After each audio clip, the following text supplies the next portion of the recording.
7 ಕರ್ನಾಟಕ.comಗೆ ಸ್ವಾಗತ ಸುಸ್ವಾಗತ with Swami MR.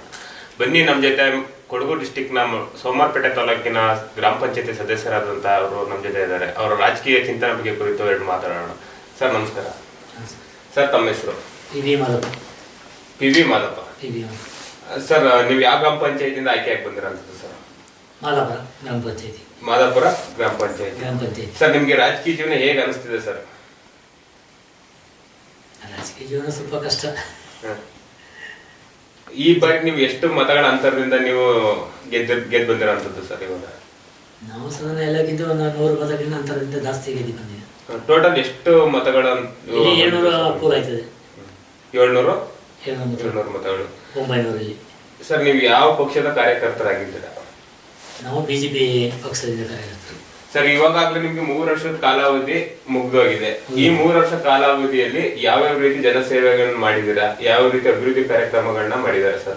ಪಂಚಾಯತಿಯಲ್ಲಿ ಬರೋ ಎಲ್ಲ ಸ್ಕೀಮ್ಗಳು ಜನಗಳಿಗೆ ಹೇಳ್ತೀವಿ, ಅವ್ರು ಅದನ್ನ ಮಾಡ್ಕೊಳ್ಬೇಕು. ಅಲ್ಲ ನೀವು ಯಾವ ಕೊಡ್ತೀವಿ ಅಷ್ಟೇ. ಅಂದ್ರೆ ಈಗ ನಿಮ್ಮ ನಾವು ಈ ಕಾಂಟ್ರಾಕ್ಟ್ ಕೆಲಸಗಳನ್ನ ನಾವು ಮಾಡೋದಿಲ್ಲ. ಈ ಜನಗಳಿಗೆ ಅವ್ರಿಗೆ ಹೇಳ್ಬಿಟ್ಟು ಅವರಿಂದಲೇ ಮಾಡಿಸ್ಕೊಳ್ತೀವಿ. ಯಾವ ರೀತಿ ಇವು ಅನುದಾನಗಳೆಲ್ಲ ಬಂದಿದ್ದಾವೆ, ಅದು ಯಾವ ರೋಡ್ ಏನೇನ್ ಮಾಡಿದಿರ ಅಂತ? ಅಲ್ಲ, ಕೆಲಸಗಳಿಗೆ ಉದ್ಯೋಗ ಖಾತ್ರಿಯಲ್ಲಿ ತುಂಬಾ ಕೆಲಸಗಳು ಬರ್ತೀವಲ್ಲ, ನಾವು ಅದನ್ನ ಜನಗಳಿಗೆ ಮನದಟ್ಟಾಗಿ ಹೇಳ್ತೀವಿ. ಯಾವ್ದೀಗ ಮನೆಗಳು ಬಂದ್ರೆ ಯಾವ ಸ್ಕೀಮ್ ಇದೆ ಅದನ್ನ ನೀವು ಮಾಡಿಸ್ಕೊಳ್ಳಿ ಅಂತೇಳಿ ಅಡ್ವೈಸ್ ಕೊಡ್ತೀವಿ ಅಷ್ಟೇ, ಕರೆದು ಬಿಟ್ಟು ಓಪನ್ ಆಗಿ. ಅವರಿಗೆ ಕಾಂಟ್ರಾಕ್ಟ್ ಕೆಲಸಗಳು ನಾವು ಮಾಡೋದಿಲ್ಲ, ಅದೇನ್ ಮಾಡೋದಿಲ್ಲ. ಅದೇನಿದ್ರು ಜನಗಳಿಗೆ ಮಾಡ್ತಾರೆ, ಅವರೇ ಅದನ್ನ ಇದು ಮಾಡ್ಕೊಂಡು ಬಿಲ್ ಮಾಡ್ಕೊಂಡು ಹೋಗ್ತಾರೆ. ಸರ್ ನೀವು ಈ ರಾಜಕೀಯಕ್ಕೆ ಸಾಧಾರಣ ವ್ಯಕ್ತಿಯಾಗಿ ಬಂದಿದ್ದ ಅಥವಾ ನಿಮ್ಮ ಫ್ಯಾಮಿಲಿಯವರು ಹಿಂದಿನವರು ತಂದೆ? ಹಾಗೇನಿಲ್ಲ, ಜನಗಳ ಸೇವೆ ಮಾಡ್ಬೇಕಂತ ಬಂದಿದೆ ಅಷ್ಟೇ. ಸ್ವಲ್ಪ ನಮ್ಮಲ್ಲಿ ಏನಾಯ್ತದೆ ಪಂಚಾಯತಿಲಿ ಅದನ್ನ ಸ್ವಲ್ಪ ಇದು ಮಾಡುವಂತ ಜನಗಳಿಗೆ ತಿಳುವಳಿಕೆ ಹೇಳ್ತೀವಿ ಅಷ್ಟೇ. ಸರ್ ಈ ರಾಜಕೀಯಕ್ಕೆ ಏನ್ ಅನ್ಕೊಂಡು ನೀವು ಪ್ರವೇಶ ನೀಡಿರೋಂಥದ್ದು ಸರ್? ಜನಗಳಿಗೆ ಒಳ್ಳೆ ಕೆಲಸ ಮಾಡ್ಬೇಕು ಅಂತೇಳಿ ಒಂದು ಉದ್ದೇಶದಿಂದ ಬಂದಿದೆ ಅಷ್ಟೇ. ಸರ್ ನಿಮ್ಗೆ ಈ ರಾಜಕೀಯದಲ್ಲಿ ಎಷ್ಟು ವರ್ಷ ಅನುಭವ ಇದೆ? ನನಗೆ ಒಂದು 15-20 ವರ್ಷ ಅನುಭವ ಇದೆ. 15-20 ವರ್ಷದಿಂದ ಪಂಚಾಯತಿ ಸರ್, ಈಗ ನೀವು ಒಂದು ಸಾಧಾರಣ ವ್ಯಕ್ತಿಯಾಗಿ ಇತ್ಕೊಂಡು ಒಂದು ರಾಜಕೀಯ ಜೀವನಕ್ಕೆ ಪ್ರವೇಶ ನೀಡಿದ್ದೀರಾ. ಹಾಗಾಗಿ ನಿಮ್ಮ ಏನೀಗ ಇಲ್ಲಿ ಅಕ್ಕಪಕ್ಕದ ಮನೆಯವರಾಗಿರ್ಬೋದು, ನಿಮ್ಮ ಸಹೋದರರು ಹಿತೈಷಿಯರು ಯಾವ ರೀತಿಗ ಒಂದು ಸಂತೋಷವನ್ನು ವ್ಯಕ್ತಪಡಿಸ್ತಾ ಬಂದಂಥದ್ದು ಸರ್? ಈಗ ಅಲ್ಲ, ಸಾಧಾರಣ ಎಲ್ಲ ಕೆಲಸ ಮಾಡಿದ ಮೇಲೆ ನೋಡ್ಕೊಂಡು ಅವರು ಮಾಡ್ತಾರೆ ಅಷ್ಟೇ, ಮಾಡ್ತಾ ಬಂದಿರುವಂಥದ್ದು. ಸರ್ ಈಗ ನಿಮಗೆ ಈ ಒಂದು ರಾಜಕೀಯ ಜೀವನಕ್ಕೆ ಪ್ರವೇಶ ನೀಡಿದ್ದೀರಾ ಈಗ, ಹಾಗಾಗಿ ಈ ಬಾರಿ ನೀವು ಕಳೆದ ಬಾರಿನೂ ಸಹ ಒಳ್ಳೆಯ ಒಂದು ಜನಸೇವೆಯನ್ನೆಲ್ಲ ಮಾಡ್ತಾ ಬಂದಂಥದ್ದು. ಹಾಗಾಗಿ ಇನ್ನೂ ಇರುವ ಮುಂದಿನ ಅವಧಿಯಲ್ಲಿ ಈಗ ಇನ್ನೂ ಅತಿ ಹೆಚ್ಚಿನ ಆದ್ಯತೆ ಯಾವುದ್ರ ಬಗ್ಗೆ ನೀಡಿ ಈಗ ಒಂದು ಜನಸೇವೆಯನ್ನು ನೀವು ಮಾಡಬೇಕು ಅಂತ ಅನ್ಕೊಂಡಿರುವಂಥದ್ದು? ನಮಗೇನಂತ ಹೇಳಿದ್ರೆ ಇಲ್ಲಿನ ಏನು ಗ್ರಾಮದಲ್ಲಿ ಏನು ಸಂಸ್ಥೆಗಳಿದೆ ಅದನ್ನ ಹೆಚ್ಚಿನ ಅಂಶ ಜನಗಳಿಗೆ ಪ್ರಯೋಜನ ಆಗುವಂತ ಕೆಲಸ ಮಾಡುವುದು ಅಷ್ಟೇ ನಮ್ದು ಮೂಲ ಉದ್ದೇಶ ಇರುವಂತದ್ದು. ಏನು ಜನಗಳಿಗೆ ಏನೇನು ಬೇಡಿಕೆ ಉಂಟು ಅದನ್ನ ನಮ್ಮ ಕೈಲಿ ಏನು ಪೂರೈಸಲಿಕ್ಕೆ ಆಯ್ತದೆ ಅದನ್ನ ಮಾತ್ರ ಮಾಡ್ಲಿಕ್ಕೆ ಟ್ರೈ ಮಾಡ್ತೀವಿ ಅಷ್ಟೇ. ಮನದಟ್ಟು ಮಾಡ್ತೀವಿ. ಸರ್ಕಾರನ ಏನು ಸಹಾಯ ಬರ್ತದೆ, ಅದು ಈ ಟೈಪಲ್ಲಿ ಸ್ಕೀಮ್ ಇದೆ, ಅದನ್ನ ನೀವು ಮಾಡ್ಕೊಳ್ಳಿ ಅಂತೇಳಿ ನಾವು ಅಡ್ವೈಸ್ ಮಾಡ್ತೀವಿ ಅಷ್ಟೇ. ಅಡ್ವೈಸ್ ಮಾಡ್ತಾ ಬರ್ತಿರುವಂತ ತಿಳುವಳಿಕೆ ಹೇಳ್ತೀವಿ. ಸರ್ಕಾರದ ಏನೇ ಸ್ಕೀಮ್ ಬಂದ್ರು ನೀವು ಈ ರೀತಿ ಮಾಡಿದ್ರೆ ನಿಮಗೆ ಬೆನಿಫಿಟ್ ಉಂಟು, ಮಾಡ್ಕೊಳ್ಳಿ ಅಂತೇಳಿ ಇದು ಮಾಡ್ತೀವಿ ಅಷ್ಟೇ. ಸರ್ ಈಗ ಈ ಒಂದು ರಾಜಕೀಯ ಜೀವನಕ್ಕೆ ಪ್ರವೇಶ ನೀಡೋದಕ್ಕೆ ನಿಮಗೆ ಗುರುಗಳು ಅಂತ ಯಾರಿದಾರ? ಈಗ ಗುರುಗಳು ಅಂತ ಯಾರಾದ್ರು ರಾಜಕೀಯ ಜೀವನಕ್ಕೆ ಪ್ರವೇಶ ನೀಡೋದಕ್ಕೆ? ಗುರುಗಳು ಅಂತಂದ್ರೆ ನಮಗೆ MLA ಅಪ್ಪಚರಂಜನ್. ಸರ್ ಈ ಸಂದರ್ಭದಲ್ಲಿ ನಿಮ್ಮ MLA ಸಾಹೇಬ್ರುಗಳಿಗೆ ಏನು ಹೇಳೋದಕ್ಕೆ ಇಷ್ಟಪಡ್ತೀರಾ ಸರ್?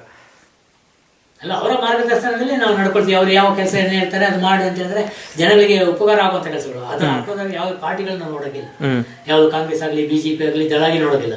ನಾವು ಎಲ್ಲಾ ಪಾರ್ಟಿಗಳಿಗೆ ಹೊಂದ್ಕೊಂಡೇ ಹೋಗುದು. ಯಾವ್ದು ರಾಜಕೀಯ ಬಂದ ಮೇಲೆ ಅದೇ ಪಾರ್ಟಿಲಿ ನಾವು ಕೆಲಸ ಮಾಡೋದಿಲ್ಲ. ನಮಗೆ ಎಲ್ಲಂದ್ರೆ ಅಣ್ಣ ತಮ್ಮಂದರ ಟೈಪೇ ನಾವು ಕೆಲಸ ಮಾಡೋದು, ಒಂದು ಸಹೋದರ ಬಾಂಧವ ರೀತಿಯಲ್ಲಿ ಎಲ್ಲರಿಗೂ ಒಂದೇ ಈಕ್ವಲ್ ಅಷ್ಟೇ. ಮತ್ತೆ ಅವರು ಅಂತೇಳಿ ನಾವು ಭಿನ್ನ ಭಿನ್ನ ಮಾಡೋದಿಲ್ಲ. ಅವ್ರು ನಾವೇನೋ ಬಿಜೆಪಿ ಗೆದ್ದಿದ್ರು ಸಹ ನಾವು ಅದು ಮಾಡೋದಿಲ್ಲ, MLA ಹೇಳಿದ್ರು ಸಹ ಮಾಡೋದಿಲ್ಲ. ಸರ್ ಈಗ ಈ ಒಂದು ರಾಜಕೀಯ ಜೀವನಕ್ಕೆ ಬರೋದಕ್ಕೆ ಎಲ್ಲ ಈ ಒಂದು ಗ್ರಾಮದ ಜನತೆನೇ ಕಾರಣ ಸರ್. ಅದೇ ರೀತಿ ಈಗ ಈ ಒಂದು ರಾಜಕೀಯ ಜೀವನ ಬಿಟ್ಟು ಇನ್ನಿತರೆ ಸಂಘ ಸಂಸ್ಥೆಗಳಲ್ಲಿ ಯಾವ್ದಾರ ನಿಮ್ಮನ್ನು ನೀವು ಗುರುತಿಸ್ಕೊಂಡಿದ್ದೀರಾ ಸರ್? ಈಗ ಇಲ್ಲ, ಹೋಗಿಲ್ಲ. ಯಾವುದೇ ರೀತಿಯಾದ ಸಂಘ ಸಂಸ್ಥೆಗಳ ಹೋಗೋದಿಲ್ಲ ಸರ್. ಈಗ ನೀವು ಈ ಒಂದು ಸ್ಥಾನಕ್ಕೆ ಬರೋದಕ್ಕೆ ಅದೇ ಈ ಒಂದು ನಿಮ್ಮ ಒಂದು ಗ್ರಾಮದ ಪ್ರತಿಯೊಬ್ಬ ಜನತೆನೇ ಕಾರಣ. ಹಾಗಾಗಿ ಈ ಸಂದರ್ಭದಲ್ಲಿ ಕೊನೆಯದಾಗಿ ಆ ಎಲ್ಲಾ ಜನತೆಗೂ ಏನೋ ಒಂದು ಸಿಹಿ ಮಾತುಗಳನ್ನ ಹೇಳಕ್ಕೆ ಇಷ್ಟಪಡ್ತೀರಾ ಸರ್? ಈಗ ಅಲ್ಲ, ಅವರವರ ಏನು ತಾಪತ್ರ ಇದೆ ಅದನ್ನ ಸ್ವಲ್ಪ ಪರಿಹಾರ ಮಾಡ್ಲಿಕ್ಕೆ ನಾವು ಇಷ್ಟಪಡ್ತೀವಿ ಅಷ್ಟೇ. ಕೆಲವರಿಗೆ ಮನೆಗಳ ಸರ್ಕಾರದ ಸಹಾಯಧನ ಕೊಡ್ತಾರೆ, ಅವರಿಗೆ ಕೆಲವು ಮಾಹಿತಿಗಳು ಇರೋದಿಲ್ಲ, ಮತ್ತೆ ಪೆನ್ಷನ್ ಮಾಹಿತಿಗಳು ಇರೋದಿಲ್ಲ, ಮತ್ತೆ ಕೆಲವು ರಸ್ತೆ ಅದು ಇದು ಏನು ಪಂಚಾಯತಿಂದ ಬರುವಂತ ಬೆನಿಫಿಟ್ಗಳು ಅವ್ರಿಗೆ ಇರೋದಿಲ್ಲ. ನಾವು ಅದನ್ನ ಅವರಿಗೆ ಕರೆದು ಬಿಟ್ಟು ನೋಡಿ ಸರ್ಕಾರದ ಈ ರೀತಿಲಿ ಬಂದಿದೆ, ಅದನ್ನ ದಯವಿಟ್ಟು ನೀವು ಪಾಪ ಗರೀಬರು SC ST ಮತ್ತೆ ಅವರೆಲ್ಲ ಇರ್ತಾರಲ್ಲ ಅವರಿಗೆ ಕರೆಕ್ಟ್ ಆದ ಮಾಹಿತಿಗಳು ಕೊಡ್ತೀವಿ. ಸರ್ ಈಗ ಮಾಮೂಲಿ ಈಗ ನಿಮ್ಮ ಏನೊಂದು ಜನಸೇವೆನ ಮಾಡ್ತಾ ಬಂದಿದ್ದೀರಾ, ಅತಿ ಹೆಚ್ಚಿನ ಆದ್ಯತೆ ಈ ಬಗ್ಗೆ ಈ ಬಾರಿ ಯಾವ್ದ್ರ ಬಗ್ಗೆ ನೀಡಿ ನೀವು ಒಂದು ಜನಸೇವೆನ ಇನ್ನಷ್ಟು ಮಾಡಬೇಕು ಅಂತ ಅನ್ಕೊಂಡಿರುವಂಥದ್ದು? ಮೊದಲಂತಂದ್ರೆ ಈ ಕುಡಿಯುವ ನೀರು ಮತ್ತೆ ಮನೆಗಳು, ಈ ಕೆಲವರಿಗೆ ಮನೆಗಳಿರಲ್ಲ ಪಾಪದವರಿಗೆ, ಅವರಿಗೆ ಮಾಹಿತಿಗಳು ಕೊಡ್ತೀವಿ. ಸರ್ಕಾರದಿಂದ ಬರುವಂತ ಬೆನಿಫಿಟ್ಗಳನ್ನ ನಾವು ಜನಗಳಿಗೆ ತಿಳಿಸ್ತಾ ಇರ್ತೀವಿ. ಇದೇ ರೀತಿ ಇನ್ನು ಮುಂದೆ ಕೆಲಸ ಕಾರ್ಯಗಳನ್ನ ಮಾಡ್ತಾ ಇರಿ. ನಿಮ್ಮ ಎಲ್ಲಾ ಕೆಲಸ ಕಾರ್ಯಗಳು ಯಶಸ್ಸಾಗಲಿ ಅಂತ ಹೇಳ್ತಾ ನಮ್ಮ ಮಾತನ್ನು ಮುಗಿಸ್ತೇವೆ. ಧನ್ಯವಾದಗಳು ಸರ್.